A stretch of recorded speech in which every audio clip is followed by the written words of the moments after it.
Hey guys, Mr. Marcus here, and as you can see, we're back with some My Club. And yeah, today's episode we have two matches for you, one from Division 10 and one from Division 9. So what does that mean for the Division 10 match? It means that I win. And I'm just going to spoil that for you now. But anyway, yeah, we also have a ball opening in the match, and you know, because people care for ball openings, supposedly.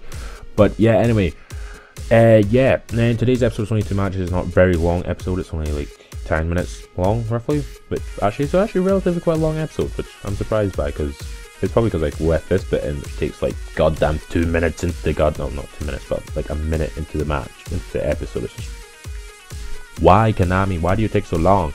But anyway, good thing I don't live commentary these things, because if I did, my god, it'd be so annoying, because it'd be annoying to edit, because I just talk so much crap. But anyway, yeah, what was I going to say? This match will be relatively quite, well, not episode will be not short, but it's 10 minutes, and the next episode is going to be really quite long, because I've got a lot of matches for you. And then after that, I'm going to probably put My Club to the back burner, and then focus more on the Master League of Defaults, because the Master League of Defaults is going to be a lot more fun to play with, because I enjoy playing offline more than I do playing online, especially in this game in particular. Because in online divisions is fun, but My Club isn't particularly that fun. For me anyway, I just don't really see the appeal of it. But anyway, going into the first match against this dude, he had like not that many good players. He had Sergio Ramos was like his big main player, and it was really interesting playing against this guy because his name was Mesut, like Mesut Ozil, and I was assuming he might have been from Turkey, might have actually been from Germany for all I know, I don't even know. But in the first minutes of the match, he basically gave the ball straight to Almada, and he still had Almada, and like, he didn't have like too many good stand-up players considering that we're in Division 10 now. So basically, like, he sort of was a pretty decent player. I wouldn't go out my way to be like, oh, he's amazing, but he was a pretty good player. And in the first minutes of the match, like, the game was like really tight and close for ages, because it was just sort of like midfield battle here, there, and there. Him passing it around for a bit, me passing it around for a bit, him getting nowhere, me getting nowhere, sort of logic behind it. As you see here, like, basically, like, we just like sort of gave the ball back over and over again. Eventually, Thor does pick up the ball though, runs for a bit. Eventually doesn't do anything with the ball. Eventually I do actually get to D'Alessandro. D'Alessandro runs past it, Ramos like he's not even there. Get a strike away and make it 1-0 in the first minutes of the match. Now in the 19th minute of the match here, give the ball straight to Jonjo Shelvey, gives it to Evandro. Botta comes flying in for an amazing tackle, eventually gets the ball back out to D'Alessandro. D'Alessandro runs for a bit. Now D'Alessandro, of course, as we all know, is a very old man, so he can't really run for that long, but he just runs for ages, gets a strike away, and unfortunately for me it goes just wide of the post.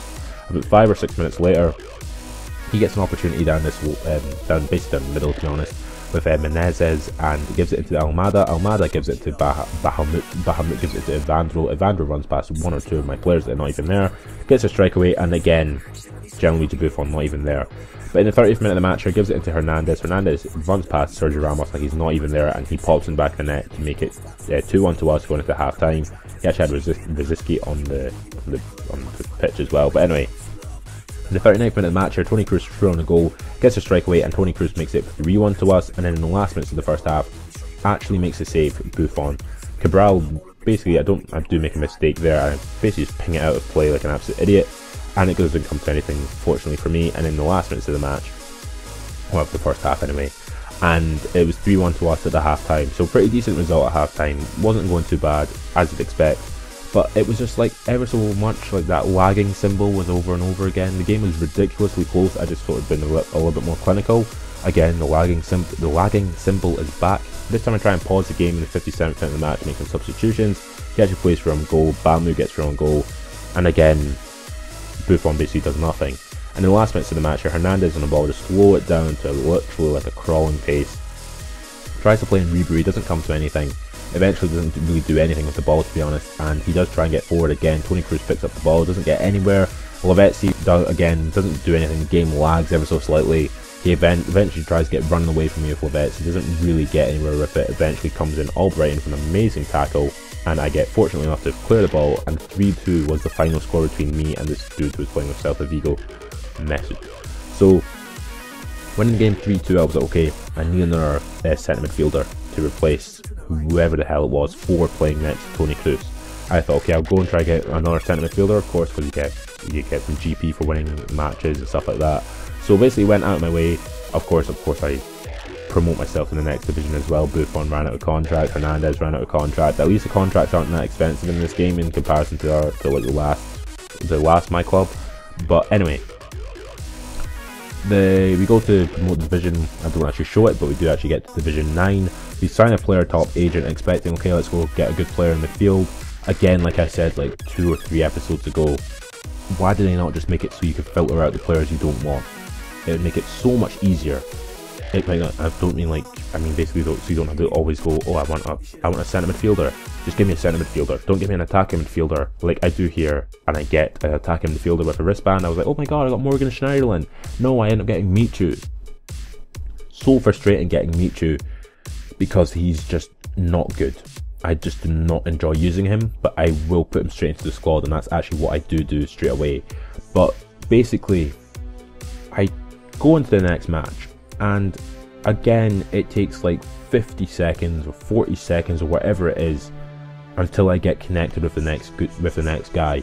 And the most annoying thing is this whole checking connection status thing. It gives you a very small amount of time to actually cancel the connection once it is checking it. For example, it checks it here, and it gives you 2 or 3 seconds, so you can press circle, and you have to press X and to left as well to get out, but you just don't get the opportunity because the game is like, no, I found you another one. Let me check again. It's the most annoying thing in the world. But anyway, we get matched up against a guy who had Lazio as his base team, and he had the likes of Llorente, Balotelli, Philip Lam, Matthew Flamini, Livermore. He had the Douglas Costa at right midfield. He had the Yanga Mbia at centre back, as Ryan Shawcross as well, Tom Heaton in goal. A pretty solid side, but he was playing 3 at the back, and I was like, 3 at the back probably won't really work for him, because 3 at the back isn't really that good against, especially in this game where like wing play is relatively quite overpowered. But it sort of turned against me, and Don Paccio does get his opportunity in this match, and it's the most annoying thing in the world. And you'll see what I'm talking about. It's literally a smash and grab, and it's the most ridiculous thing I've ever experienced ever. So he started the game, well, I started the game off. Actually, fortunately for me, actually playing in the day like I usually actually pissed off at, but actually it was a random selection completely. But anyway, in the 13th minute of the match, Michu on the ball, plays it into Hernandez. Hernandez takes 1 strike, gets a strike away. Tom Heaton makes a pretty good save. This game again lagged all the time, so it was the most annoying thing in the world. When Hernandez is through on goal, gets a strike away, this time actually pop in the back of the net to make it 1-0 to us. In the 38th minute of the match, Michu on the ball, plays it into Hernandez. Hernandez waits for Michu to make the run. He makes the run. Michu gets a strike away, and he's just terrible. He just won't pop in the back of the net to make it 2-0 to us. Well, literally, this dude wasn't really doing much in this game in particular. The stats sort of show that. Like, the highlights don't really, but the stats really do. As you'll see here, 1-0 at halftime to us in the Metropole Arena. I dominated the match. He had 2 shots, 2 on target, hadn't really done much. 49th minute of the match, Michu runs past about 3 players, and you get a strike away, and he hits it so far wide, it is ridiculous. And then in the 57th minute of the match, I did not actually mean to play a ball straight for Javi Hernandez, but fortunately for me, it comes straight out to Javi Hernandez. I just don't get the opportunity, I don't pop in the back of the net. Then in the 75th minute, having brought Ayatollah on, Jake Livermore runs past like 3 of my players that are not even there, and he shoots from about 25 yards out and pops in back to the net to make it 1-1. Now, I was so annoyed at this point that I was like, okay, I have to go all out, try and get this goal, try and win the game. And I get an opportunity to mark Albright in, get a strike away, and Tom Heaton again makes another good save. And enough, for whatever reason, Ventura just doesn't run towards the ball. And from this, he runs down the right hand side of Philip Lam, gives it to Douglas Costa. And this is Douglas Costa who's basically dead, but for whatever reason, because he's run past all my players that are not even there. Eventually, Philip Lam gets the ball, gives it back into Icardi. Icardi runs past a couple of players, and he crosses it to the back post. And Llorente is there to score some ridiculous like back heel flick. Well, it looks like a back heel flick, but actually it's a really poor header. And I get sent off with Akpro because I was like, I cannot have this crap. It's just so much rubbish happening in this game, because it was a complete smash and grab. Like I said, he didn't really deserve to win the match in any way. Edson Silva basically doesn't really actually make any mistakes in this match, and he wins the game 2-1. Now, from the stats, it sort of shows that he sort of came back in the second half, but he only had 4 shots on target and he scored 2 goals. Tom Heaton, man of the match, says everything. So, first game of Division 9, and we lose it. We're so goddamn terrible. So yeah, next episode will be really long, and then after that, I don't know what I'm going to do. I'll probably play some more matches of my club, but at the moment, just going to keep it chill. So if you have enjoyed this video, subscribe to my channel for more, and catch you later.